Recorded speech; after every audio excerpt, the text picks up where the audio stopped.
Do you live or work in or near Manchester? Then I would love it if you would come and join us at our first ever Research Adjacent networking event. That's right, we're going to be in person on Thursday, the 12th of March.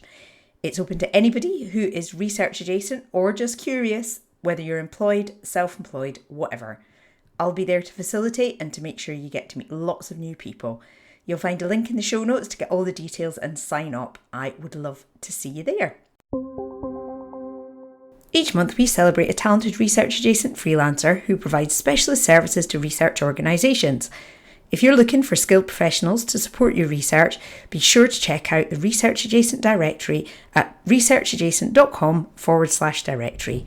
For now, I'll hand you over to our current member of the month, presentation skills trainer Duncan Yellowlees. Most research presentations are kinda crap. There's bad slides everywhere, speakers aren't very engaging, there's no audience interaction, and the audience ends up not really listening and just sort of going to sleep. But it doesn't have to be this way. I'm Duncan and I run a company that trains research organisations to give better, more impactful, more engaging presentations so we don't have audiences snoozing away in the back. If this sounds like the sort of thing some of your people might need, please get in touch at the link below. I'd love to chat.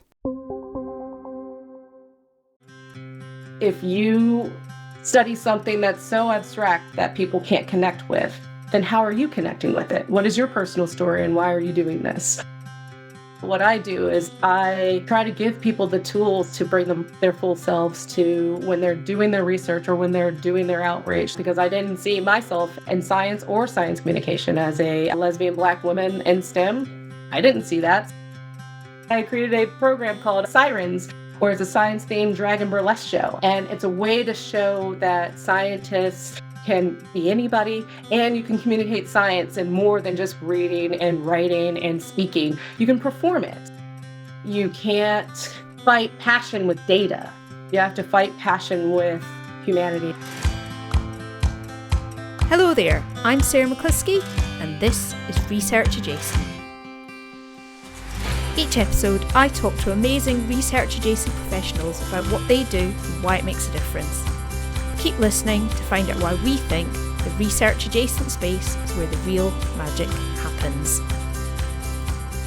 Hello and welcome to another episode of Research Adjacent. I am, as always, your host, Sarah McCluskey. Today, I'm delighted to introduce you to our first North American guest, Tamara Poles. Tamara runs Universal SciCom, a company based in North Carolina, which helps people learn, do and experience excellent science communication. We met through previous guest, Kath Burton, and immediately hit it off. And when I realised that February was both LGBT plus History Month in the UK and Black History Month in the USA, I knew that it was the right time to share Tamara's story with you. Tamara was planning to do a PhD, but realised that she was much better at talking about science than actually doing it. Motivated by the fact she couldn't find role models who looked like her, she trained as an educator and science communicator. And that drive to increase diversity and representation in science and science communication has led to programmes covering everything from making fieldwork more inclusive to science-themed drag and burlesque shows. We also talk about what it's like doing science communication in the US right now, where funding cuts and an anti-science public narrative have made her work extremely challenging at times. Her solution is community, humanity and improving education around mental health, all things which I think will resonate here in the UK too. Before we get on to the conversation, I have to apologise that the sound quality isn't as good as usual. This is entirely my fault. For the first time in over 3 years doing this podcast, I recorded the wrong microphone. Tamara generously offered to re-record our episode, but in the spirit of showing what really goes on behind the scenes and owning up to my failures, I've cleaned it up as best I can, but otherwise I've left it as it is. So with that, listen on to hear Tamara's story. Welcome along to the podcast, Tamara. It is fantastic to have you joining us all the way from the USA. First of all, can you tell us a bit about who you are and what you do? Hello. Thank you so much, Sarah, for inviting me on the podcast. I really appreciate it. My name's Tamara Poles. I'm founder and CEO of Universal SciCom, but my official government name is SciCom Consulting, as you can see behind me. But you can Google us as Universal SciCom. That's my doing business as, my DBA. And what we do is we are the home for a lot of researchers and STEM professionals where they can learn how to do science communications. We do science communication trainings and workshops and also boot camps. So if you want multiple days of it, we conduct those. We also do outreach opportunities. So it's a place where scientists and science educators can learn how to communicate their science effectively, and also a place where they can practice and hone their skills in science communication. Yeah. So do you do really, is it like any aspect of science that you work on, or do you have particular things that you specialize in? Yeah, excellent question. So it's all science. So that's the reason why we actually changed the name from SciCom Consulting to Universal SciCom, because I want to make sure people know that it's all forms of STEM science, and you're learning these universal skills that you can literally apply anywhere. So it's for all scientists and STEM professionals. The audience is for everyone, and the skills that you learn, you can apply everywhere. So that's why it's like a universal remote. You can apply it anywhere. So that's why we changed our name to Universal SciCom. Fantastic. Point and click. I love it. And so you're working, you've said there, with researchers, STEM professionals. Are these people who are working in universities and companies? Whereabouts are your customers? Yeah. So we have clients from all over. Yes, a lot of our clients are labs at universities that want to learn science communication so they can conduct outreach in their own communities. A lot of nonprofits that will hire me so they can learn how to, and it's researchers still or scientists still that do lab work that want to be able to write for different audiences or present or communicate to their churches, or they want to go into a school group, things like that. Pretty much anybody can use us. And also, so my background is biology and environmental science, but I went back to school and got my higher ed degree in education. So what I also do is I create curricula for universities or schools or nonprofit organizations so they can help teach others how to communicate their research or get across their point. Recently, I worked with this organization called Field Inclusive, where they train other scientists how to be more inclusive when they're doing their field work, because not everybody's created and treated the same when they're out in the field. So they want to bring awareness of that. So they hired me to develop their curriculum, and we can put it online. So there's going to be an online curriculum, and that's all done by me and the folks at Universal SciCom. So we do a lot of different things to help researchers and STEM professionals get their outreach out there. Yeah, fantastic. I imagine that's so valuable. So you said there you've done some work specifically on inclusivity, and I know that's something that's a really big interest for you. So when it comes to making this science communication more inclusive, what sorts of things have you found out there? Oh, that's so good. That's an excellent question. So one of my most popular workshops is actually called Power of Authenticity in Science Communication, how to bring your whole self to a group, or when you are writing, or when you're speaking about your research, or when you're even conducting research, where are you reflected in this? And a lot of times it's representation matters. So that's why we have these shirts that say, this is what science communication looks like. And it's because a lot of people think that in order to be a researcher or a STEM professional or a science communicator, you have to look like, it's usually old white guys with crazy white hair. They always think that those are the scientists. But no, you could be a Black scientist. You could be a woman scientist. I'm a scientist and a science communicator. What I do is I try to give people the tools to bring them their full selves to when they're doing their research or when they're doing their outreach. So in that workshop that I do, I ask them, where are you in your research? Why are you doing this research? And we talk about that, and we actually start brainstorming ways that they can add themselves to their research or their outreach. Maybe they're a queer scientist. Are you doing something that targets queer professionals? Let's see how you can do that. And I have examples of me personally doing that, because I didn't see myself in science or science communication as a lesbian Black woman in STEM. I didn't see that. So I created a program called Scirens, where it's a science-themed drag and burlesque show. And by no means am I the first person to come up with that idea, but the niche that I'm fulfilling is it's a science-themed drag and burlesque show, so it's for everybody. So if they identify as them or they're welcome. If they're trans, they're welcome. Past two shows that we've done, we've had every color in the rainbow, every orientation, everything. And they're there. And it's a way to show that scientists can be anybody and you can communicate science in more than just reading and writing and speaking. You can perform it. So what they do is in their performances, they're actually performing scientific content and relating it to the audience. And it's so much fun. Strongly recommend everybody looking it up or checking us out. But yeah, those are just some ways that I try to show up for my community and that the people at Universal SciCom tries to show up for their community as well. So try being as inclusive as possible and creating more opportunities to let everybody be at the table. Yeah, I love that's one of the things when we were talking about before the call, and you showed me some of the pictures and things from this dragon burlesque show that you do. And I think definitely we need to get some pictures of that and put them in the show notes so that people can go and check it out. And it's wonderful to be creating spaces like that feel inclusive. And I think that especially, things like when you are working with schools or when you're in an environment where, with the science and all about publishing and this assumption that you have to be a certain way to be taken seriously as a scientist. Right. And so the fact that you're doing some things which really challenge that and create some safe spaces, I think is fantastic.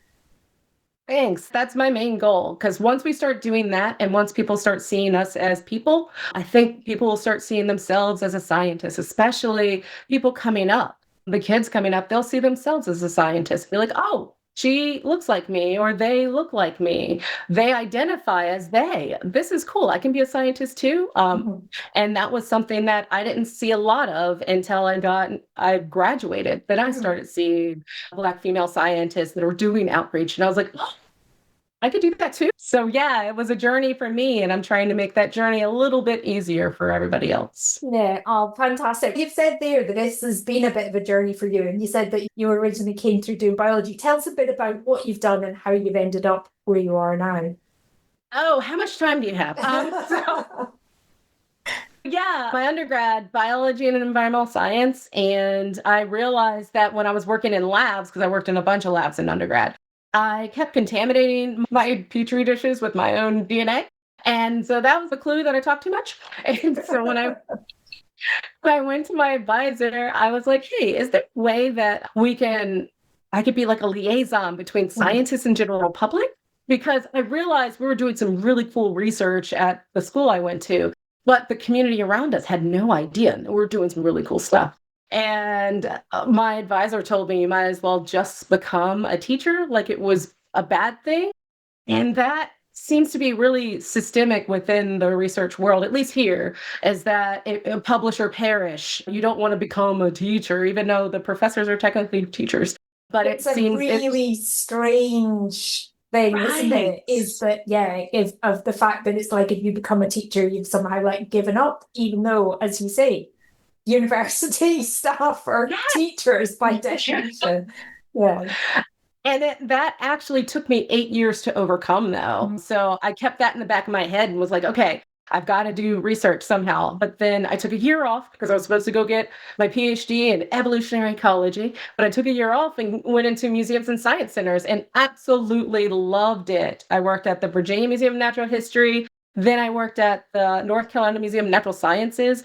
But at VMNH, that was where I learned I wanted to bridge that gap and bring researchers to some of the outreach that I was doing as an educator, because my job was to provide nature and outdoors education opportunities for the community. And I was like, why don't I bring the researchers out here? And I was like, first, you know what? That first one didn't really work out well. Let me train them up first. And then I took them out.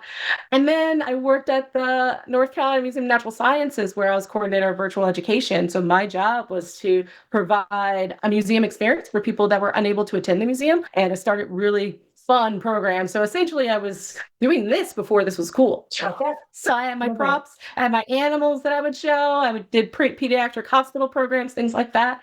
But one of my programs that I did start was called the SMARTS program, which stood for Scientists Making Answers Relevant for Teachers and Students. That was an all-nighter, just letting you know. Coming up with that acronym. And what I did there was I trained scientists how to communicate their research using digital technology, because this was back in 2016. This was from 2016. No, 2012 to 2016. Yeah, this was definitely something that wasn't being used. So when I did that, I started training scientists how to do that. And I really started really liking that. And I thought, this is actually what I want to do for a living. This is fantastic. And then getting to see the kids' eyes and aha moments when they would see like a woman scientist presenting from their lab to their classroom. And that was really cool. I really liked that. And I learned so much from that program. And then Moorhead Planetarium and Science Center, that they host the North Carolina Science Festival, which is one of the largest celebrations of science in the world. And they received a grant to start a statewide science communication training program, and I got hired to do that. So I got to actually do Universal SciCom in this like smaller protected environment where I created this curriculum, went around the state and prepared these scientists to do outreach. And it was a very fun program. And then I was like, all right, this is something I definitely need to do. So after I left Moorhead, started Universal SciCom and have not turned back since. So that is essentially my journey and the most straight of a line that you can make. But just know there were so many other things. So many those along the way. It's so true. And whenever I do like a keynote address and they want me to talk about my life, I always have a Super Mario themed PowerPoint where it's like going through like the tubes. And this is where I played for the U.S. International Softball team. And I did this for a little while. And like I just talk about all of my little like side quests because as an ADHD person, I have a lot of those. So I love it. Side quest. That was a fantastic way to describe it. But as you say, you've got this kind of central channel running through now, the central theme of science communication. And it sounds like you've been able to really get into lots of different kinds of communities and different ways of delivering information and different kinds of scientists. What are things that have made the biggest difference to how people share their research, share their science?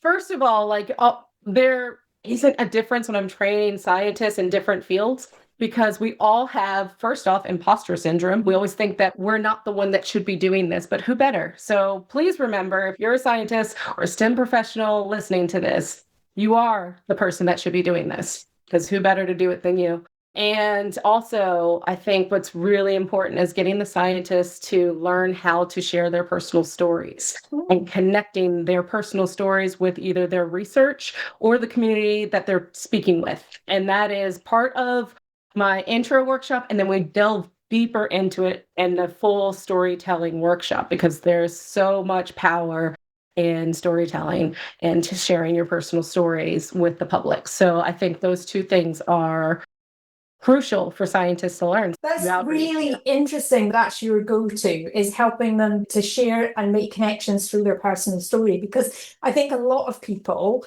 when you ask for advice about science communication, it's all about, you need to not use jargon and you need to simplify it for your audience and stuff like that. And actually, in many cases, that isn't really what connects with people. We're humans connect human to human. And when you're actually trying to make a difference to somebody, that human to human connection, I think, is often more important than the content of what you're 100%. sharing. Yep.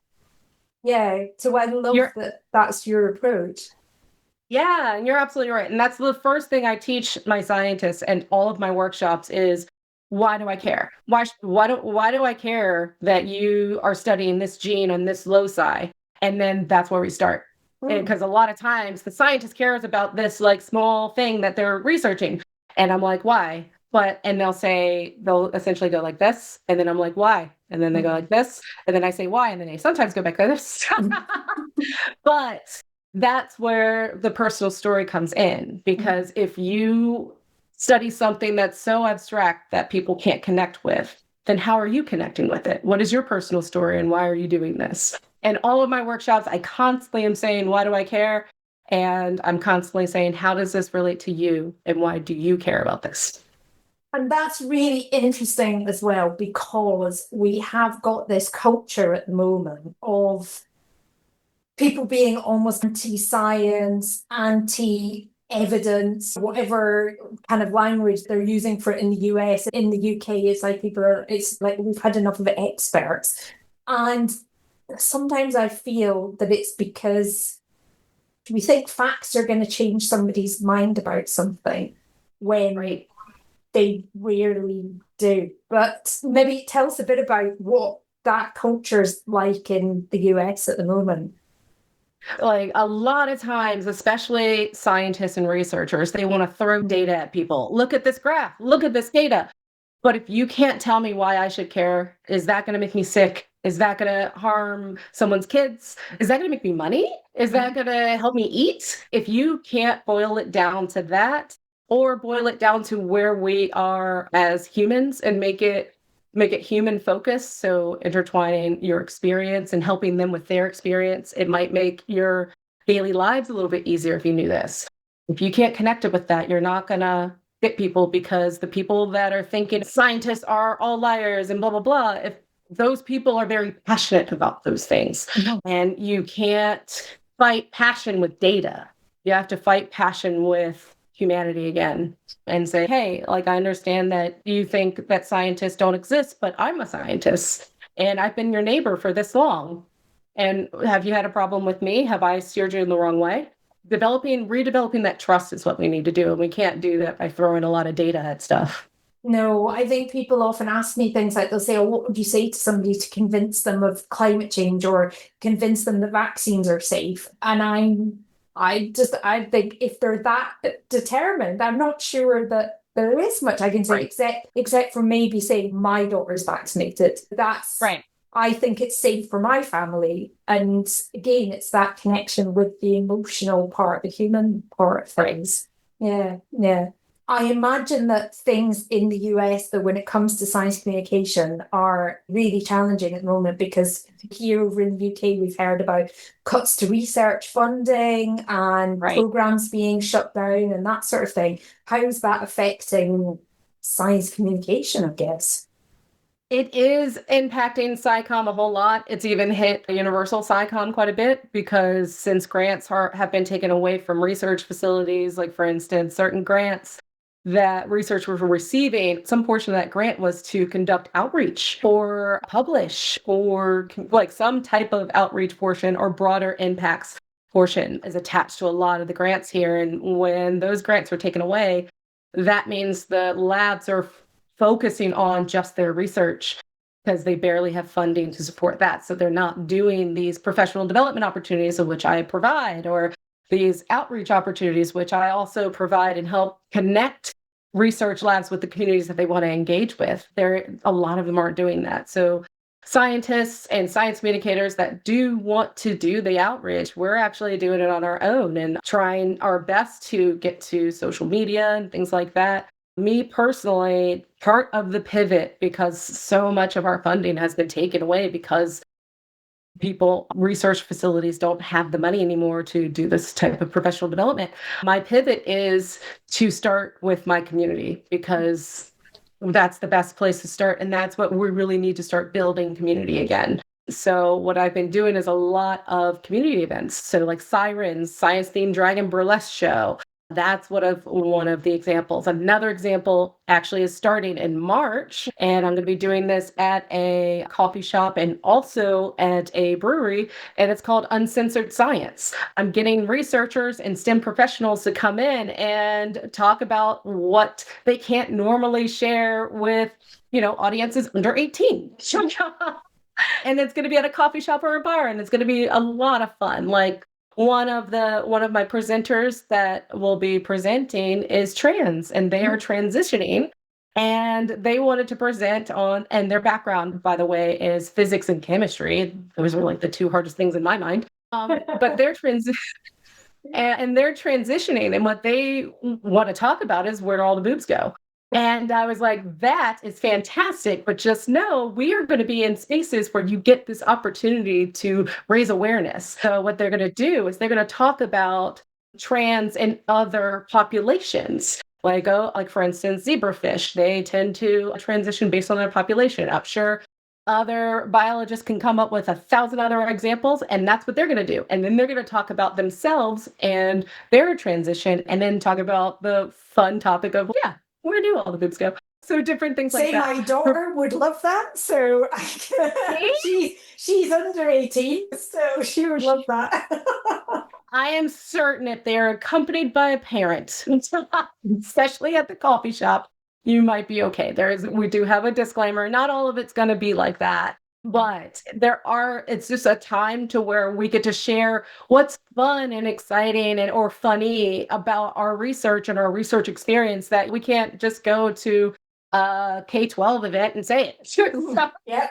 Or a family event and say it. So yeah, it's an opportunity for us to learn and laugh and engage with scientists. And so trying to create these unique opportunities throughout my community to do that. And a lot of this I'm doing for a very low cost, because I want people to be able to attend these events for free. And if it's not for free, it's next to free, because I don't want to have any barriers to access knowledge. Like, education should be free for everybody. When these opportunities happen, especially the Uncensored Science, that's not a ticketed event. You just have to be 18 or over to go in. Scirens, because I want to pay the performers, that is a ticketed event. But doing things like that. There's also trips that I take people on that are local that want to tag sharks. And I work with Dr. David Schiffman to do that really cool program. So that's how I've been pivoting. And it's still part of Universal SciCom, because Universal SciCom is Learn It. So learning SciCom with the workshops and things like that I do. And then there's Do SciCom. So like the people that I've trained get to go out and conduct this outreach. And then there's Experience SciCom. So the Experience SciCom are like Scirens and things like that. We are hosting that are trained scientists or people that I've already vetted to go to these outreach events. So yes, we focused a lot on learning SciCom, which we still are doing. So if anybody wants a workshop, let me know. But we have pivoted to the Experience SciCom part, because I want to focus more on community building and letting people meet their neighbors and see them as research professionals and educators. Yeah, I think that's so important for me as well. I think the way we solve a lot of the problems of the world at the moment, I think, is actually being in rooms together with other human beings. Yeah, exactly. And then that's so true. The value of just getting to know someone. Yeah, it is. It's amazing what difference it makes. This may be related, your answer to this, I don't know. I like to ask all my guests, if they had a magic wand, what would they change about the world that they work in? So money and time are no object. What would you do differently? Okay, so if I could do the hard work, I think, and I don't know if this is the same in overseas, in the UK or not. I'm not sure if it's the same, but I know in the US, I would, and mind you, this is coming from an athlete. So my background is I was a competitive softball player for over half my life. And I played in college, and then I played for the US international team. I went overseas and played in the Netherlands. So this is coming from an athlete's perspective as well. But I genuinely think we should treat like athleticism and athletics, we should use that as a model to uplift like mental health. So we're all really focused on, especially in schools. In schools, we're like, oh, we have PE and you get to play this sport. And like everybody, when they're 5, they play soccer. And it's a thing. But why not when we turn 5, we still like focus on physical health, but then we start also putting in mental health and being emotionally savvy and dealing with our own thoughts and emotions in a proper way.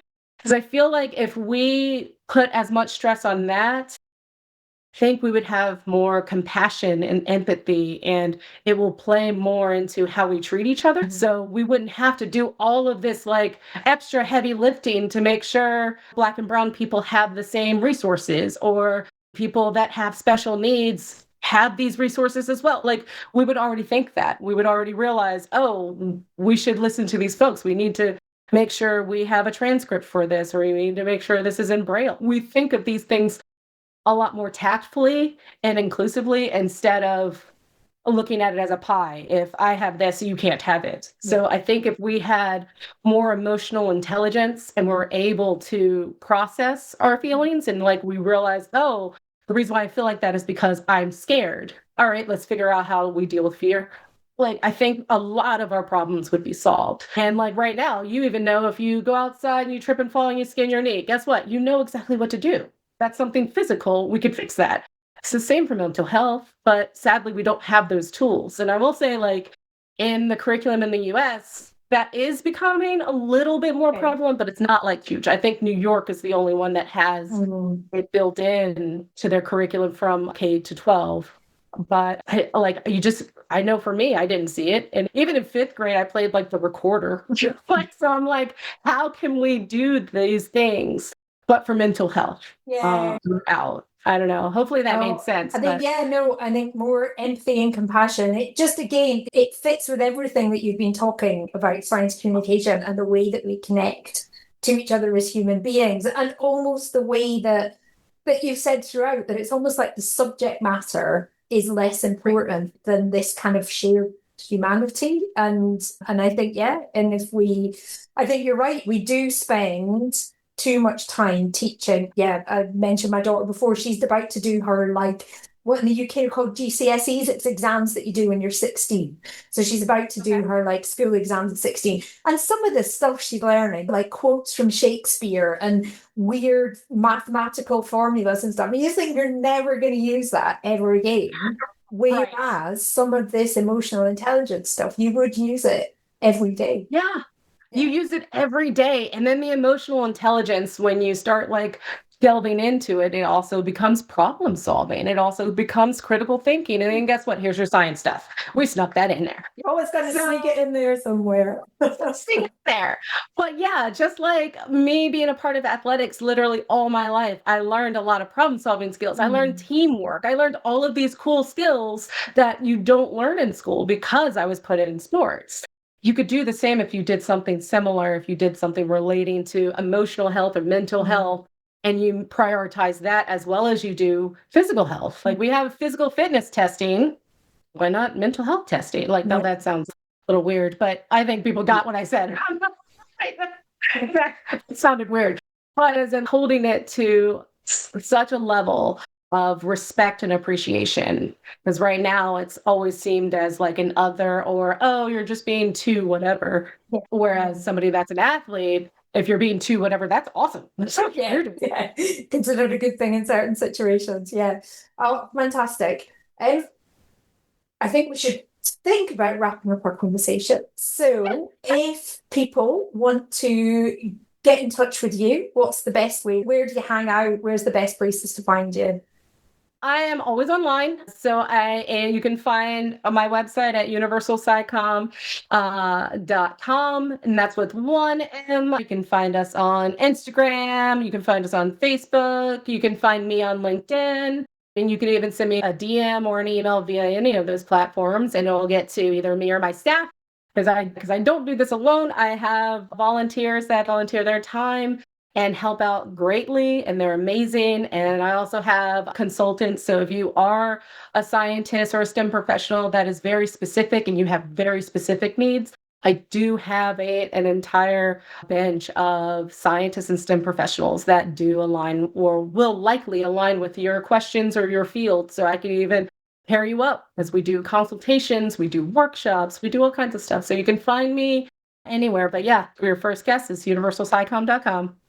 Fantastic. We'll make sure we get those links and put them in the show notes so people can find them. Awesome. That would be great. So, thank you so much, Tamara, for joining us. Thank you so much for having me. Thanks for listening to Research Adjacent. If you're listening in a podcast app, please check you're subscribed and then use the links in the episode description to find full show notes and to follow the podcast on LinkedIn or Instagram. You can also find all the links and other episodes at www.researchadjacent.com. Research Adjacent is presented and produced by Sarah McCluskey, and the theme music is by Lemon Music Studios on Pixabay. And you, yes you, get a big gold star for listening right to the end. See you next time.